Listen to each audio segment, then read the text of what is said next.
ആകാശവാണി. നമസ്കാരം. വാർത്തകൾ വായിക്കുന്നത് ക്രിസ്റ്റി എബ്രഹാം.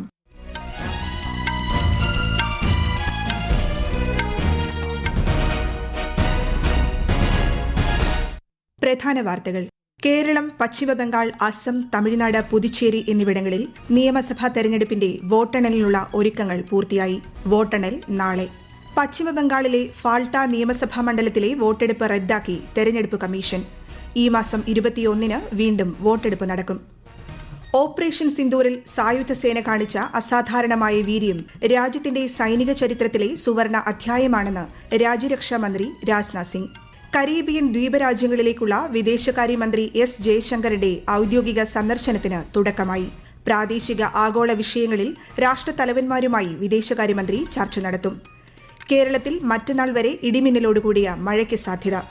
2026 ICC വനിതാ T20 ക്രിക്കറ്റ് ലോകകപ്പിനുള്ള ഇന്ത്യൻ ടീമിനെ ഹർമൻപ്രീത് കൌർ നയിക്കും. വാർത്തകൾ വിശദമായി.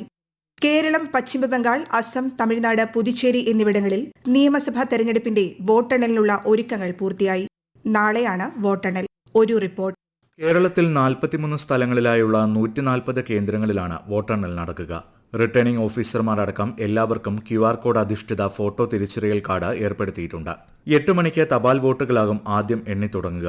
ഇതിന് അരമണിക്കൂറിന് ശേഷം വോട്ടിംഗ് യന്ത്രങ്ങളിലെ വോട്ടുകൾ എണ്ണിത്തുടങ്ങും. വോട്ടെണ്ണലിന്റെ ഓരോ റൌണ്ട് പൂർത്തിയാകുമ്പോഴും തെരഞ്ഞെടുപ്പ് കമ്മീഷന്റെ ആപ്പിൽ ഏറ്റവും പുതിയ വിവരങ്ങൾ ലഭ്യമാക്കും. തമിഴ്നാട്ടിൽ 62 കേന്ദ്രങ്ങളിലായാണ് വോട്ടെണ്ണൽ നടക്കുക. 4624 സൂക്ഷ്മ നിരീക്ഷകർ, 234 കൌണ്ടിംഗ് നിരീക്ഷകർ എന്നിവർ നടപടികൾ വിലയിരുത്തും. തമിഴ്നാട് പോലീസിന് പുറമെ 65 കമ്പനി കേന്ദ്ര സായുധ സേനകളെയും സംസ്ഥാനത്ത് വിന്യസിച്ചിട്ടുണ്ട്. പശ്ചിമബംഗാളിൽ വോട്ടെണ്ണലിന് മുന്നോടിയായി വിപുലമായ സുരക്ഷാ ക്രമീകരണങ്ങളാണ് ഒരുക്കിയിരിക്കുന്നത്. കൌണ്ടിംഗ് നിരീക്ഷകരെ സഹായിക്കുന്നതിനായി 165 അധിക കൌണ്ടിംഗ് നിരീക്ഷകരെയും വോട്ടെണ്ണൽ കേന്ദ്രങ്ങളുടെ സുരക്ഷ ശക്തിപ്പെടുത്തുന്നതിനും ക്രമസമാധാന ക്രമീകരണങ്ങൾ നിരീക്ഷിക്കുന്നതിനുമായി 77 പോലീസ് നിരീക്ഷകരെയും വിന്യസിച്ചിട്ടുണ്ട്. News desk, Akashvani. പശ്ചിമബംഗാളിലെ ഫാൾട്ട നിയമസഭാ മണ്ഡലത്തിലെ വോട്ടെടുപ്പ് റദ്ദാക്കി തെരഞ്ഞെടുപ്പ് കമ്മീഷൻ.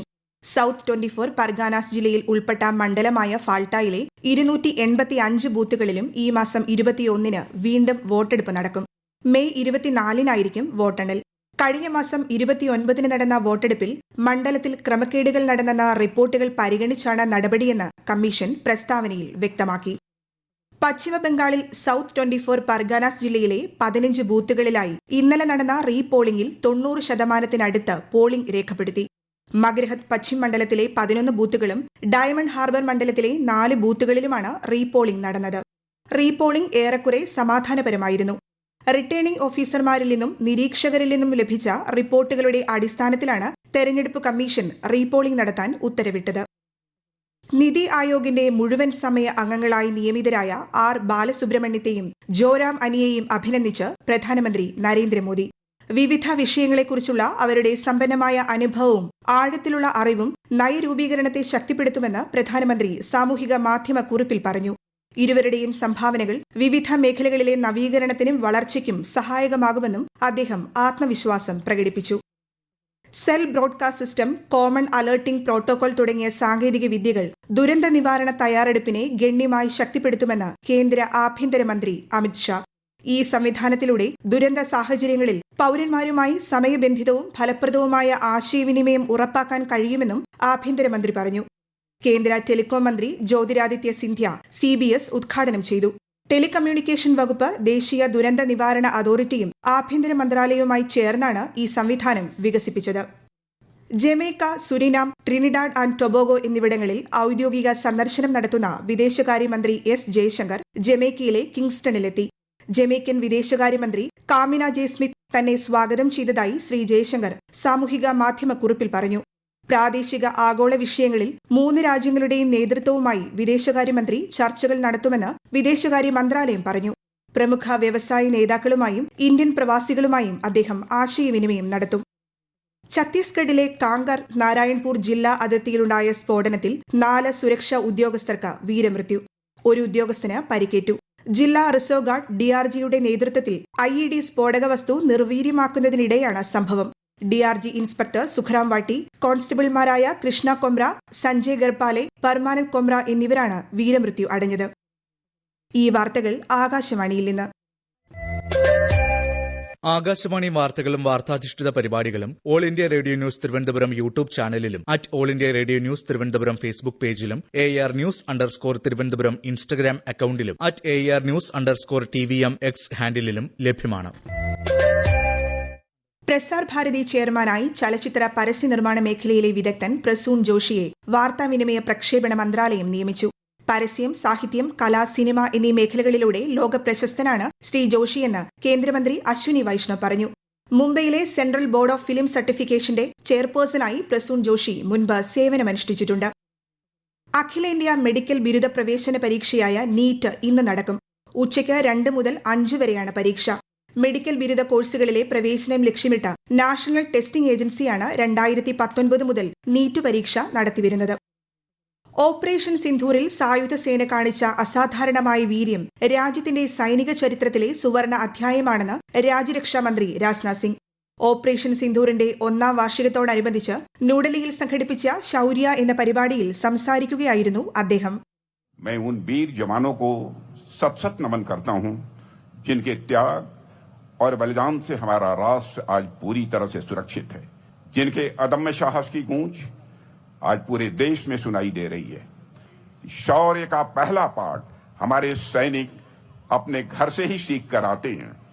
सेवा का भाव, राष्ट्र और समाज को हमेशा खुद से आगे रखने का यह भाव उन्हें बचपन से ही सिखा दिया जाता है. സംയുക്ത സേനാ മേധാവി ജനറൽ അനിൽ ചൌഹാൻ, വ്യോമസേനാ മേധാവി air chief marshal AP Singh, Delhi മുഖ്യമന്ത്രി രേഖ ഗുപ്ത, പ്രതിരോധ സെക്രട്ടറി രാജേഷ് കുമാർ സിംഗ് തുടങ്ങിയവർ പരിപാടിയിൽ പങ്കെടുത്തു. തെക്കൻ ലബനനിൽ ഇസ്രയേൽ നടത്തിയ വ്യോമാക്രമണത്തിൽ 4 സ്ത്രീകളും 1 കുട്ടിയും ഉൾപ്പെടെ 13 പേർ കൊല്ലപ്പെടുകയും നിരവധി പേർക്ക് പരിക്കേൽക്കുകയും ചെയ്തതായി ലബനൻ ആരോഗ്യ മന്ത്രാലയം അറിയിച്ചു. അതിർത്തി ഗ്രാമത്തിലെ ഒരു കത്തോലിക്ക കോൺവെന്റിന്റെ ഭാഗങ്ങൾ ഇസ്രയേൽ സൈന്യം തകർത്തതായും ഉദ്യോഗസ്ഥർ പറഞ്ഞു. തെക്കൻ ലബനനിലെ 9 ഗ്രാമങ്ങളിലെ നിവാസികൾ ഒഴിഞ്ഞുപോകാൻ ഇസ്രയേൽ സൈന്യം മുന്നറിയിപ്പ് നൽകി. കഴിഞ്ഞ മാസം 17 മുതൽ വെടിനിർത്തൽ കരാർ നിലവിലുണ്ടെങ്കിലും ഇസ്രയേലും ലബനനിലെ ഹിസ്ബുള്ള ഗ്രൂപ്പും തമ്മിലുള്ള ആക്രമണം തുടരുകയാണ്. കേരളത്തിൽ വിവിധയിടങ്ങളിൽ മറ്റന്നാൾ വരെ ഇടിമിന്നലോട് കൂടിയ മഴയ്ക്ക് സാധ്യതയെന്ന് കേന്ദ്ര കാലാവസ്ഥാ വകുപ്പ്. കൊല്ലം, പത്തനംതിട്ട, ആലപ്പുഴ, ഇടുക്കി ജില്ലകളിൽ ഇന്ന് മഞ്ഞ ജാഗ്രതയാണ്. 2026 ICC വനിതാ T20 ക്രിക്കറ്റ് ലോകകപ്പിലുള്ള ഇന്ത്യൻ ടീമിനെ BCCI പ്രഖ്യാപിച്ചു. ഹർമൻപ്രീത് കൌർ സംഘത്തെ നയിക്കും. സ്മൃതി മന്ദാനയാണ് വൈസ് ക്യാപ്റ്റൻ. അടുത്ത മാസം 12-ന് ഇംഗ്ലണ്ടിൽ മത്സരങ്ങൾ ആരംഭിക്കും. ജൂലൈ 5-ന് ലോർഡ്സ് ക്രിക്കറ്റ് ഗ്രൌണ്ടിലാണ് ഫൈനൽ. IPL ക്രിക്കറ്റിൽ മുംബൈ ഇന്ത്യൻസിനെതിരെ ചെന്നൈ സൂപ്പർ കിങ്സിന് 8 വിക്കറ്റ് ജയം. ഇന്നലെ രാത്രി ചെന്നൈയിൽ നടന്ന മത്സരത്തിൽ 160 റൺസ് എന്ന വിജയലക്ഷ്യം ചെന്നൈ 11 പന്ത് ബാക്കിയിരിക്കെ മറികടന്നു. ഇന്ന് ഉച്ചകഴിഞ്ഞ് 3:30-ന് സൺറൈസേഴ്സ് ഹൈദരാബാദ് കൊൽക്കത്ത നൈറ്റ് റൈഡേഴ്സിനെയും വൈകിട്ട് 7:30-ന് ഗുജറാത്ത് ടൈറ്റൻസ് പഞ്ചാബ് കിങ്സിനെയും നേരിടും. ISL ഫുട്ബോളിൽ നോർത്ത് ഈസ്റ്റ് യുണൈറ്റഡ് 2-3 ഗോളുകൾക്ക് ഇന്റർ കാശിയെ പരാജയപ്പെടുത്തി. ഇന്നലത്തെ മറ്റൊരു മത്സരത്തിൽ sporting club Delhi Punjab FC മത്സരം ഗോൾ രഹിത സമനിലയിൽ അവസാനിച്ചു. റിസർവ് ബാങ്ക് ഡെപ്യൂട്ടി ഗവർണറായി രോഹിത് ജെയിനെ കേന്ദ്ര സർക്കാർ നിയമിച്ചു. നിലവിൽ കേന്ദ്ര ബാങ്കിൽ എക്സിക്യൂട്ടീവ് ഡയറക്ടറായ ജെയിന് 3 വർഷം വരെ പുതിയ പദവിയിൽ തുടരാനാകും. 2ാമത് അന്താരാഷ്ട്ര മൈഗ്രേഷൻ അവലോകന ഫോറം നാളെ മുതൽ ഈ മാസം 8 വരെ അമേരിക്കയിലെ ന്യൂയോർക്കിൽ നടക്കും. ഇതിലേക്കുള്ള ഇന്ത്യൻ പ്രതിനിധി സംഘത്തെ വിദേശകാര്യ സഹമന്ത്രി കീർത്തിവർദ്ധൻ സിംഗ് നയിക്കും. പ്രധാന വാർത്തകൾ വീണ്ടും. കേരളം, പശ്ചിമബംഗാൾ, അസം, തമിഴ്നാട്, പുതുച്ചേരി എന്നിവിടങ്ങളിൽ നിയമസഭാ തെരഞ്ഞെടുപ്പിന്റെ വോട്ടെണ്ണലിനുള്ള ഒരുക്കങ്ങൾ പൂർത്തിയായി. വോട്ടെണ്ണൽ നാളെ. പശ്ചിമബംഗാളിലെ ഫാൾട്ട നിയമസഭാ മണ്ഡലത്തിലെ വോട്ടെടുപ്പ് റദ്ദാക്കി തെരഞ്ഞെടുപ്പ് കമ്മീഷൻ. ഈ മാസം 21-ന് വീണ്ടും വോട്ടെടുപ്പ് നടക്കും. ഓപ്പറേഷൻ സിന്ധൂരിൽ സായുധ സേന കാണിച്ച അസാധാരണമായ വീര്യം രാജ്യത്തിന്റെ സൈനിക ചരിത്രത്തിലെ സുവർണ അധ്യായമാണെന്ന് രാജ്യരക്ഷാമന്ത്രി രാജ്നാഥ് സിംഗ്.